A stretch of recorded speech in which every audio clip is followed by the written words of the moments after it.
Assalamualaikum warahmatullahi wabarakatuh. A'udzubillahi minasyaitonirrajim. Bismillahirrahmanirrahim. Alhamdulillahirabbil alamin wassalatu wassalamu ala asyrafil anbiya wal mursalin sayyidina wa maulana Muhammadi wa ala alihi wa sahbihi ajmain, amma ba'd. Pemirsa TV Tabalong dimanapun Anda berada, Rasulullah sallallahu alaihi wasallam bersabda, "Man fariha bidukhuli Ramadan haramallahu jasadahu 'alan niran." Barang siapa gembira menyambut kedatangan bulan suci Ramadan, Allah Subhanahu wa taala haramkan jasadnya disentuh api neraka. Ma'asyiral muslimin, pemirsa TV Tabalong rahimakumullah. Inilah salah satu keistimewaan Ramadan. Gembira menyambut bulan suci Ramadan, Allah taala haramkan jasadnya disentuh api neraka.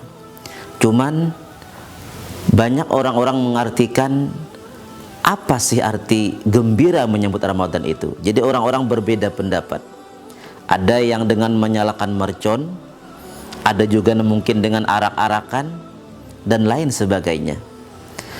Tetapi yang terpenting kalau menurut saya, bahwasanya yang disebut dengan gembira menyambut bulan suci Ramadan itu ialah kita mempersiapkan diri kita dalam menyambut bulan suci Ramadan ini, yakni kita siap zahir dan batin.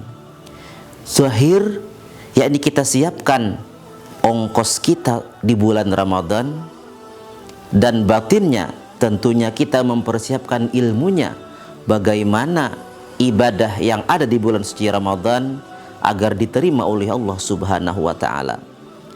Pada kesempatan kali ini kita akan membahas tentang definisi puasa dan siapa-siapa sajakah orang-orang yang diwajibkan berpuasa.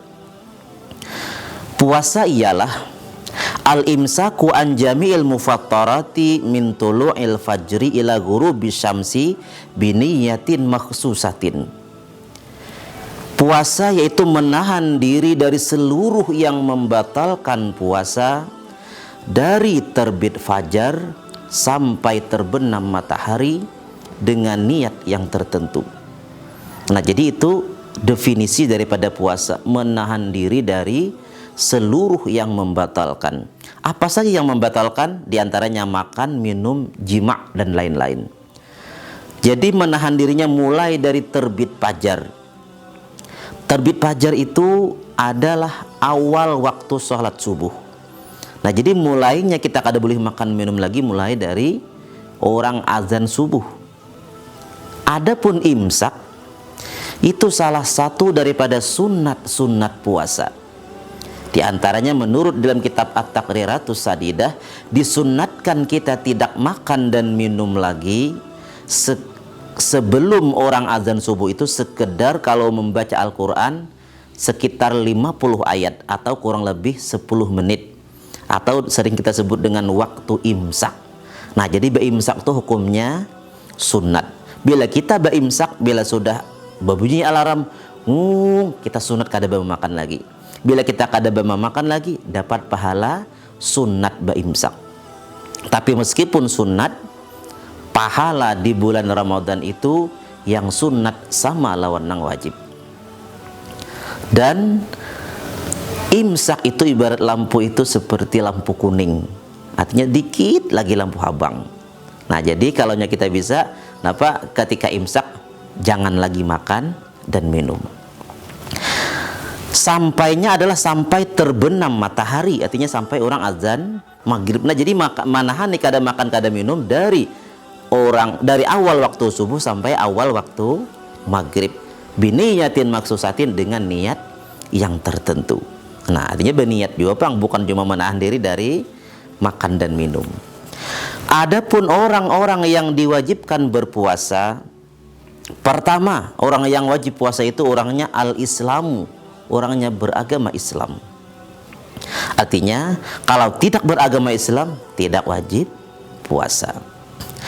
Kemudian yang kedua, orang yang wajib berpuasa itu at-taklifu, ayyakuna balighan akilan, orangnya baligh dan berakal. Nah, tanda baligh Kalau laki-laki umur 9 tahun pernah keluar mani. Kalau babinian umur 9 tahun pernah keluar mani atau keluar haid.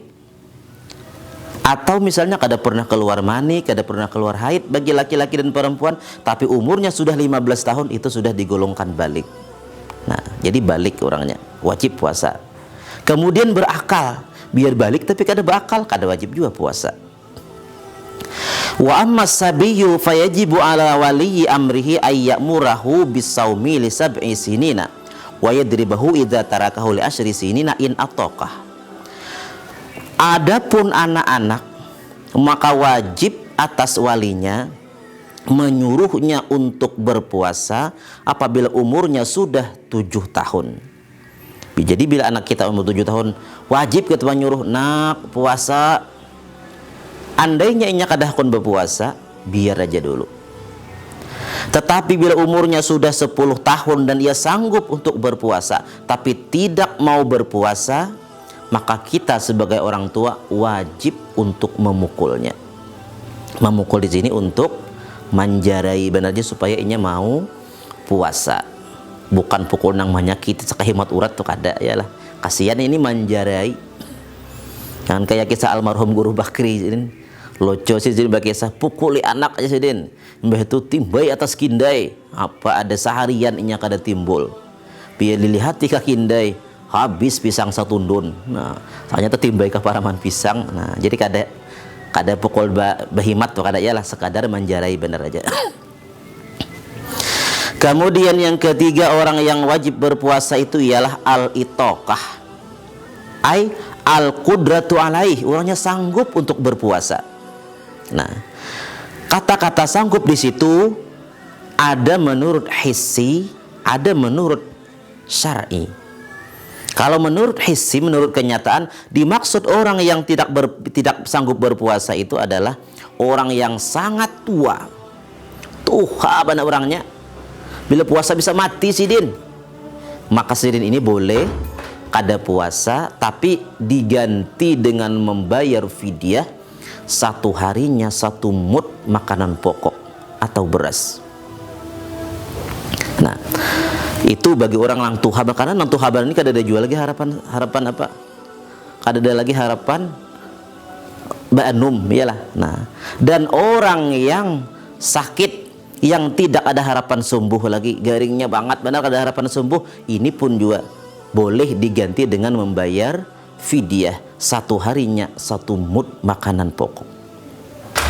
Nah, jadi orang yang sakit yang tidak ada harapan sembuh juga boleh tidak puasa dan diganti dengan membayar fidyah, 1 harinya 1 mud makanan pokok. Kemudian ada juga yang dikatakan orang yang tidak mampu berpuasa, yaitu seperti perempuan yang hamil, yang ia takut akan diri dan kandungannya, ia juga boleh berbuka. Tapi wajib nanti dibayar qadhaannya setelah bulan suci Ramadan. Qadhaan puasa, bukan membayar fidyah. Ini untuk orang yang hamil tadi, yang takut akan diri dan anaknya. Adapun perempuan yang menyusui, yang ia takut akan diri, takut akan anaknya saja. Aku jisidin kada apa-apa puasa. Cuma bila aku puasa jisidin, banyusu sumasam anakku garing. Jadi menakutkan cuma anaknya saja. Bagi perempuan yang menyusui seperti ini boleh berbuka, tapi ia wajib membayar qadhaan puasanya beserta membayar fidyah, 1 harinya 1 mud makanan pokok. Nah, jadi tak dua bayarnya ini, sudah bayar puasa, bayar fidyah. Berapa garang 1 mud? Nah, ini ada contoh mud. Nah, ini namanya 1 mud. Nah, jadi pernah dulu ijazah al-musalsal bil muddin nabawi, ya kayak pemutnya Nabi. Nah, ini kalau ditakar dengan liter bensin sacuntang juara muntai, itu saliter kurang 2 jari. Nah, kalau tibung susu cap enak kehalusan. Nah, ini yang namanya 1 mud. Nah, bares 1 mud gitulah. Kemudian digolongkan tidak sanggup puasa tapi secara maknawi, yaitu orang yang haid dan nifas. Nah, itu pun juga nanti karena wajib dibayar qadhaannya setelah bulan Ramadan. Kemudian yang keempat, orang yang wajib berpuasa itu adalah orang yang sakit. Maka tidak wajib atas orang yang sakit untuk berpuasa.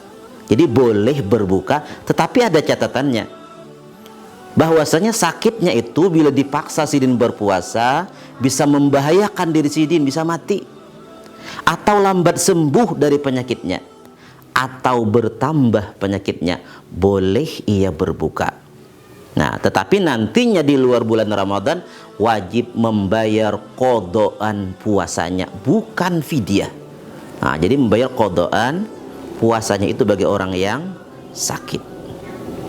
Kemudian yang kelima, yang terakhir, orang yang wajib berpuasa itu ialah al-iqamah, orang yang menetap di kampung halaman. Artinya tidak dalam keadaan musafir. Apabila dalam keadaan musafir yang mencapai 2 marhalah atau 82 km dan perjalanannya itu bukan perjalanan maksiat, ia boleh berbuka, tetapi dengan syarat lagi, perjalanannya dimulai dari sebelum waktu subuh. Jadi sebelum azan subuh sudah tulak sidin.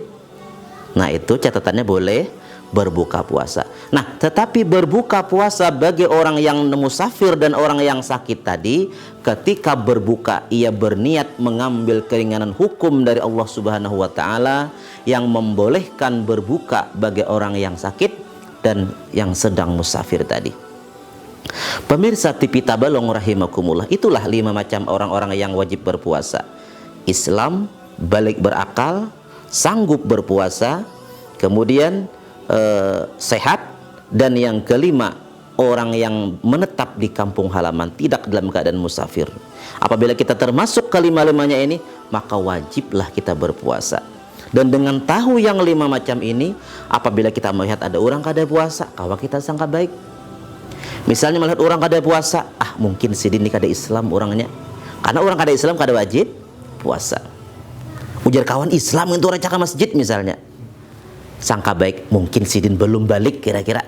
Nah, karena orang belum balik kada wajib puasa. Ujar kawan, kayak apa kada balik, mamanting si singut misalnya. Nah, sangka baik, mungkin sidin kada bakal. Nah, itu kada bakal orang itu. Jadi sidin kada wajib puasa karena kada bakal. Ujar kawan bakal benar, pintar betul sidin berdagang. Sangka baik, mungkin sidin kada sanggup puasa. Sepalih ada orang salah sangka, puasa hanya bagi yang mampu aja. Bukan mampu sugih lain, mampu puasa. Pasti baratan kita mun kada garing pasti mampu puasa. Tuh mungkin orang kada mampu puasa. Kada mampu apa aja kawan? Itu gencang bah angkat misalnya. Sangka baik kita, mungkin sidin garing. Nah, garing apa aja unyuk-unyuk misalnya. Tetap kita sangka baik, mungkin sidin orang nang dalam keadaan musafir kebetulan singgah di kampung kita. Nah, sidin lalu sidin berbuka. Nah, ujar kawan kadang musafir tuh rumah sidin situ. Nah, Allahu alam, udah tahu lagi kita. Yalah. Yang jelas 1 hari kada berpuasa tanpa uzur yang dibenarkan, andainya dibayar dengan setahun penuh berpuasa, tidak sama dengan 1 hari bulan Ramadan yang ditinggalkannya tanpa uzur tadi. Semoga kita semua bisa menjaga perintah Allah yang bernama puasa di bulan suci Ramadan ini, dan mudah-mudahan kita semua termasuk orang yang bertakwa. Amin ya mujibas sailin. Mudah-mudahan pertemuan ini ada manfaatnya dan berkahnya, dan mudah-mudahan kita bisa mengisi Ramadan ini dengan amaliyah yang sebaik-baiknya dan sebanyak-banyaknya, serta diterima oleh Allah Subhanahu wa taala. Amin ya rabbal alamin. Wassalamualaikum warahmatullahi wabarakatuh.